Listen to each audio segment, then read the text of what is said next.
Hi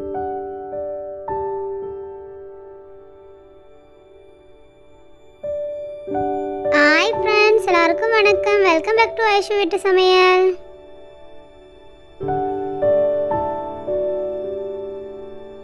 இன்னைக்கு நம்ம என்ன பார்க்க போறோம்னா, ரொம்ப ஈஸியான வீட்டில் இருக்க பொருட்களை வச்சு ரொம்ப டேஸ்டான புடிங் எப்படி செய்யறதுன்னு பார்க்க போகிறோம். இதுக்கு நம்மளுக்கு முக்கியமாக தேவைப்படுறது ரெண்டு பொருள் தான். கண்டிப்பாக இதை ட்ரை பண்ணி பாருங்கள், உங்களுக்கு ரொம்ப பிடிக்கும். டேஸ்ட்டுமே அட்டகாசமாக இருக்கும். குழந்தைங்களுக்கெல்லாம் ரொம்ப பிடிக்கும். இது வந்து பனானா புடிங். ஒரு தடவை நீங்கள் செஞ்சு பார்த்தீங்கன்னா அடிக்கடி இதே நீங்கள் வீட்டில் செய்வீங்க. ஏன்னா டேஸ்ட் அவ்வளோ நல்லாயிருக்கும். ஃப்ரெண்ட்ஸ், என்னுடைய சேனலை நீங்கள் ஃபஸ்ட் டைம் பார்க்குறீங்களா இருந்தால் சப்ஸ்கிரைப் பண்ணி வச்சுக்கோங்க. மறந்துடாம பக்கத்தில் இருக்க பெல் பட்டனையும் கிளிக் பண்ணி வச்சுக்கோங்க. அப்போ தான் நான் போடுற வீடியோஸ்லாம் உங்களுக்கு உடனுக்குடன் நோட்டிஃபிகேஷன் வரும். இது வரைக்கும் என்னுடைய சேனலை சப்ஸ்கிரைப் பண்ணி பார்க்குற எல்லாருக்குமே ரொம்ப நன்றி. வாங்க வீடியோக்குள்ளே போகலாம். இப்போது நான் வாழைப்பழம் 4 எடுத்துருக்கிறேன். அதோட 2 முட்டை சேர்த்துக்கொள்ளலாம்.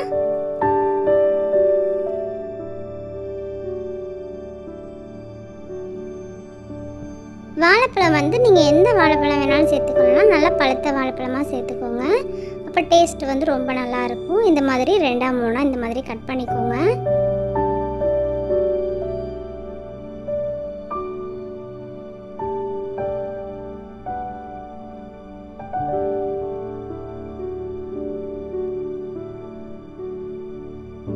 ஒரு மிக்ஸி ஜாரில் முட்டையும் வாழைப்பழத்தையும் சேர்த்துடலாம்.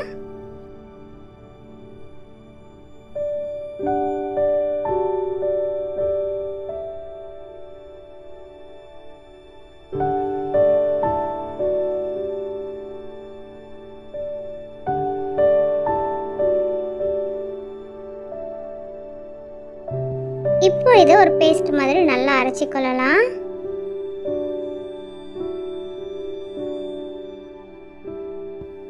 இப்போ பாருங்கள், நல்லா அரைச்சாச்சு. இதில் நான் 1 கப் பால் சேர்க்குறேன். இது வந்து காய்ச்சி ஆற வச்ச பால் தான். நீங்கள் காய்ச்சாத பால் கூட நம்ம சேர்த்துக்கொள்ளலாம். உங்கள்கிட்ட பால் இல்லாட்டி பால் மாலை நீங்கள் பால் செஞ்சு கூட சேர்த்துடலாம். அப்புறம் சுகர் வந்து ஒரு 3 டேபிள் ஸ்பூன் உங்களுக்கு இனிப்புக்கு ஏற்ற மாதிரி சேர்த்துக்கோங்க. இப்போ இதில் வெனிலா எசன்ஸ் 1 டீஸ்பூன் சேர்த்துடலாம். இப்போ நம்ம சேர்த்த பொருட்கள் எல்லாம் வந்து நல்லா மிக்ஸ் ஆகிறதுக்கு திரும்ப ஒருக்கா அரைச்சிடலாம். பாருங்கள், இந்த மாதிரி அரைச்சிக்கோங்க. இப்போ நம்ம புடினுக்கு தேவையான கேரமல் பண்ணிடலாம். அதுக்கு 4 டேபிள் ஸ்பூன் சுகர் சேர்க்குறேன். கேரமல் சிரப் செய்கிறதுக்கு நீங்கள் வந்து கப் மெஷர்மெண்ட்டில் பார்த்தீங்கன்னா ஒரு 1/2 கப் வரைக்கும் சேர்க்கலாம். சர்க்கரை வந்து நீங்கள் கூட குறைய உங்களோட விருப்பம் நீங்கள் சேர்த்துக்கொள்ளலாம். சுகர் சேர்த்ததுக்கப்புறம் ஒரு மீடியம் ஃப்ளேமில் ஸ்டவ்வை வச்சுக்கோங்க. அப்புறம் நம்ம உடனே வந்து ஸ்பூனை போட்டு கிளற தேவையில்லை. இதை அப்படியே கொஞ்சம் நேரம் விட்டுருங்க. பாருங்கள், கலர் சேஞ்ச் ஆகிட்டு வருது இல்லையா? நல்லா சுகர் நல்லா கேரமல் ஆகிருக்கு. இப்போது நல்ல ஒரு அணி கலரில் வரும். நல்லா தேன் கலரில் வந்ததுக்கப்புறம் நம்ம ஸ்டவ்லேருந்து வெளியே எடுத்துடலாம். அதுக்கு மேலேயும் நல்லா டார்க்காக கலர் வேணும்னு சொல்லிட்டு நீங்கள் வச்சுக்கிட்டே இருந்தீங்கன்னா அந்த சுகர் கரைஞ்சிரும். அப்புறம் நமக்கு கசப்பு தன்மை இருக்கும் அதனால் இந்த ஸ்டேஜில் நீங்கள் வெளியில் எடுத்துருங்க. பாருங்கள், இது கரெக்டாக இருக்கும்.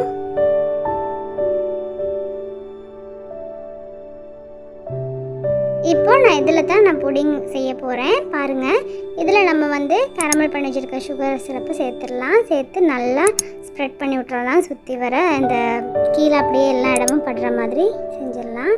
இப்போ பாருங்கள், நல்லா செட் ஆகி இருக்குது.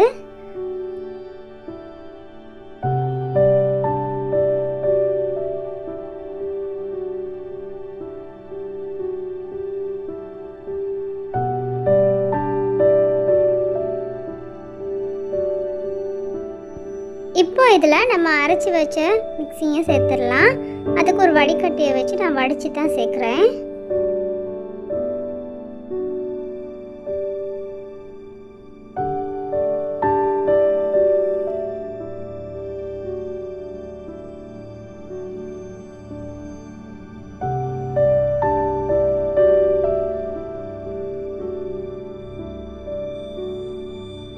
ஏன் நம்ம இந்த மாதிரி வடித்து சேர்க்குறோன்னா வந்து நம்ம சேர்த்துருக்க முட்டையோட அந்த மனம், அந்த முட்டையோட அந்த வாசனை வராமல் இருக்கிறதுக்கு நம்ம வந்து வடித்து சேர்க்குறோன்னா அந்த முட்டையில் சின்னதாக ஜெல்லி மாதிரி சின்ன சின்ன துண்டு இருக்கும். அதை வந்து நம்ம வடித்து வெளியில் எடுத்துட்டோன்னா வந்து நம்ம எந்த டிஷ் முட்டையில் நம்ம எந்த டிஷ் செஞ்சாலுமே அந்த முட்டை ஃப்ளேவர், அந்த முட்டையோட வாசனை வந்து வராது.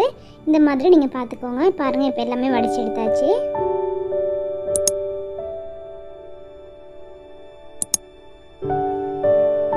இப்போ இதை நான் வந்து ஒரு ஃபாயில் பேப்பர் வச்சு நல்லா சுற்றி வர மூடிக்கொள்கிறேன். உங்கள்கிட்ட இது இல்லாட்டி நீங்கள் நல்லா ஒரு மூடியை போட்டு நல்லா மூடி விட்டுருங்க.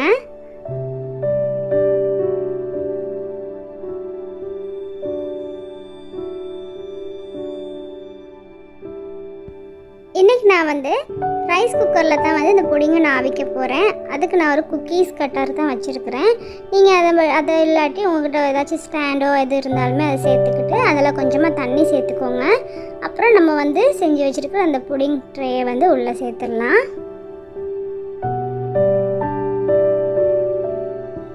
இந்த மாதிரி நம்ம புடிங் ட்ரே உள்ளே சேர்த்ததுக்கப்புறம் நம்ம ரைஸ் குக்கரை ஆன் பண்ணலாம்.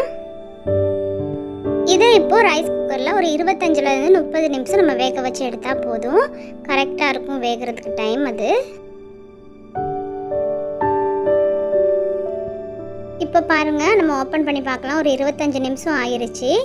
இது வெந்துருச்சா இல்லையான்னு பார்க்குறதுக்கு ஒரு நைஃப் சரி இல்லாட்டி ஒரு ஸ்டிக்கு சரி நீங்கள் வந்து மேலே இப்படி குத்தி பாருங்கள். அது வந்து ஒட்டாமல் கிளியராக வருதுன்னா வந்து அது வந்து நல்லா வெந்திருக்குன்னு அர்த்தம். பாருங்கள், இப்போ இது ரொம்ப சூடாக இருக்குது. அதால் இந்த சுற்றி வர நம்ம வந்து இதை வந்து லைட்டாக கலட்டி விட்டுறலாம். இந்த பாருங்கள், இந்த மாதிரி லைட்டாக நீங்கள் கட் பண்ணினீங்கன்னா வந்து எடுக்கிறதுக்கு ரொம்ப ஈஸியாக இருக்கும்.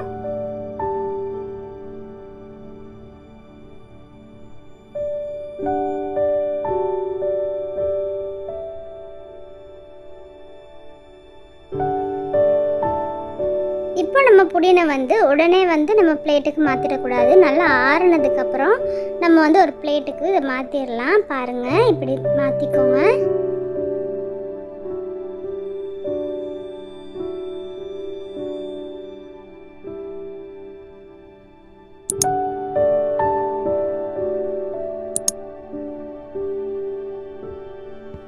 இப்போ பாருங்கள், நம்ம புடிங் ரெடி ஆயிடுச்சு. எவ்வளோ அழகாக இருக்குதுன்னு. ரொம்ப ரொம்ப டேஸ்ட்டாக இருந்துச்சு. அந்த பனானா ஃப்ளேவரில் டேஸ்ட்டாக அட்டகாசமாக இருந்துச்சு. கண்டிப்பாக ட்ரை பண்ணி பாருங்கள். இது உங்களுக்குமே ரொம்ப ரொம்ப பிடிக்கும். டேஸ்ட்டு வந்து நீங்கள் சாப்பிட்டு பார்த்தா தான் உங்களுக்குமே புரியும். நீங்கள் அவ்வளோ நல்லாயிருக்கும். கண்டிப்பாக ட்ரை பண்ணி பார்த்துட்டு எப்படி இருந்துச்சு எனக்கு கமெண்ட் பாக்ஸில் கமெண்ட் பண்ணுங்கள் ஃப்ரெண்ட்ஸ். இப்போ இதை வந்து நம்ம தேவையான அளவு கட் பண்ணிவிட்டு ஃப்ரிட்ஜில் வச்சு கூட சாப்பிடலாம். இல்லாட்டி நம்ம வந்து ஆறுனதுக்கு அப்புறமே சாப்பிடலாம். ஃப்ரிட்ஜில் வச்சு சாப்பிட்டிங்கன்னா நல்லா கூலாக ரொம்ப நல்லாயிருக்கும். இது நீங்கள் சாப்பிட்டு பார்த்தீங்கன்னா வாயில் வச்சோடனே கரையும். ரொம்ப ரொம்ப டேஸ்ட்டாக இருக்கும். அவ்வளவுதான் ஃப்ரெண்ட்ஸ், ரொம்ப ரொம்ப டேஸ்ட்டான பனானா புடிங் எப்படி செய்யுதுன்னு பார்த்துட்டோம். இந்த வீடியோ உங்களுக்கு பிடிச்சிருந்தா லைக் பண்ணுங்கள், ஷேர் பண்ணுங்கள், கமெண்ட் பண்ணுங்கள், சப்ஸ்கிரைப் பண்ணுங்கள். மறந்துடாமல் பக்கத்தில் இருக்க பெல் பட்டனையும் கிளிக் பண்ணுங்கள். அப்போ தான் நான் போடுற வீடியோஸ் நோட்டிஃபிகேஷனை உடனுக்குடன் வரும் ஃப்ரெண்ட்ஸ். இது வரைக்கும் என்னுடைய சேனலை சப்ஸ்கிரைப் பண்ணி பார்க்குற எல்லாருக்குமே ரொம்ப ரொம்ப நன்றி. தேங்க்யூ ஃபார் வாட்சிங்.